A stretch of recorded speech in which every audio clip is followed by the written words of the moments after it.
Greed is good. Greed is right. And mark my words, greed may just save another malfunctioning corporation called the US of A. That was a paraphrasing from the famous "Greed is Good" speech from the famous 1987 movie Wall Street. That speech was done in the film by the character Gordon Gekko, played by the famous Michael Douglas, in this really good movie. This video is a movie review of this really good film from 1987. So here we go.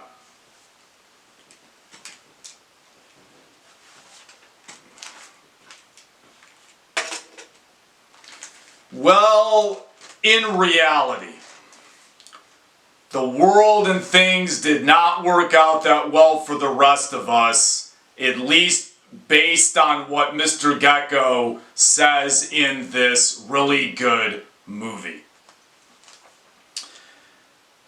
We learned from this film and other movies like this that this is not what to do when it comes to economic policy in this nation. This culminated in the financial collapse and the depression of 2008, meaning these kinds of mentalities caused all of this, in my opinion.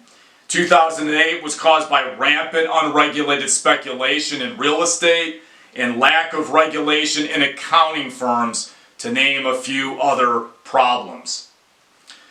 This mentality came from the 1980s and other eras. In fact, the sequel to Wall Street, Money Never Sleeps, in 2010 was actually based on the banking and automotive depression in 2008.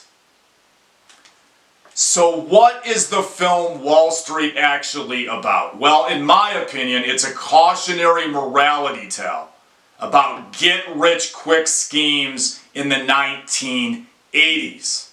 In this case, illegal insider stock trading in this movie, according to this film. Pyramid schemes and these illegal financial schemes will always be with us when you look at history. In the film, the character Gordon Gekko, played by Michael Douglas, sucks a young, ambitious stockbroker, played by Charlie Sheen, into an illegal insider stock trading scheme that is completely corrupt, according to the plot in the movie. There are great performances here in this film by many people.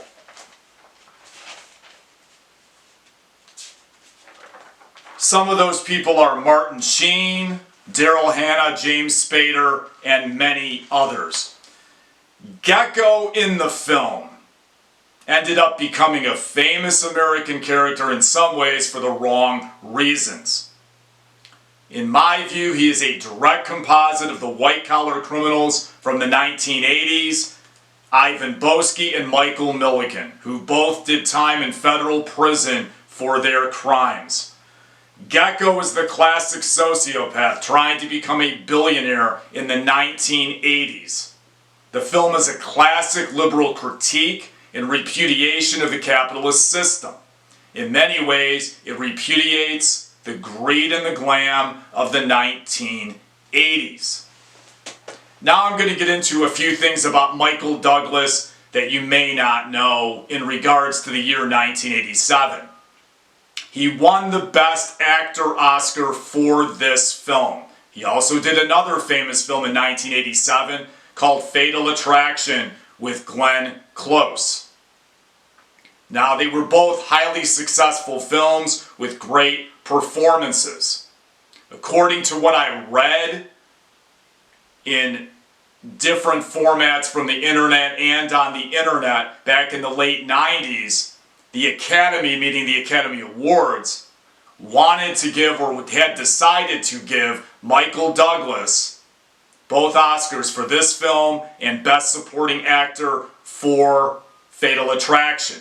But at the last minute, they decided not to do this because of monopolization of awards by one person. In my view, that was part of it. I also believe TV ratings may have had something to do with it, in my view. When one person keeps winning all these awards, who is going to want to watch it? I think he probably should have got both, but it didn't happen. If it would have happened, it would have been unprecedented in modern film history and maybe all of film history. So what they did in 1987 is they gave Best Supporting Actor to the very deserving Sean Connery for his performance in The Untouchables in that year. Also another really good movie.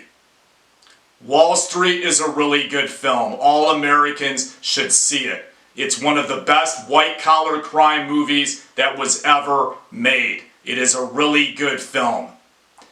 Mentalities from this film have a lot to do with why our economy is being wrecked to this very day. Remember, the upper 1% in this nation now control 75% of our nation's money. It's a lot worse now than what it was when that film came out in the late 80s. Don't miss this movie. It's a great thriller. It's a really good movie. Once again, thank you for your time. Thank you for your consideration. Please make a note that next week I am going to start my series on the supposed 1969 moon landings by NASA. It's essentially a moon hoax conspiracy series. I'm going to start the intro videos next week. So if you're highly interested in these and other conspiracy theories, don't miss my series on this coming up next week. Please make a note that it's a long series and therefore I will probably shoot for a month. Go off script, meaning I will go into other content that is current and other types of interesting content in between these videos. So I'll shoot for a month, go into some other content, then shoot for another month or a few weeks, then go into some other content for probably 1 or 2 weeks. It will not be shot all the way through because it is a fairly long series and it'll probably be wrapped up late in the fall. If you're into those kind of things, don't miss next week's videos. Thanks a lot for your time. It's free to subscribe.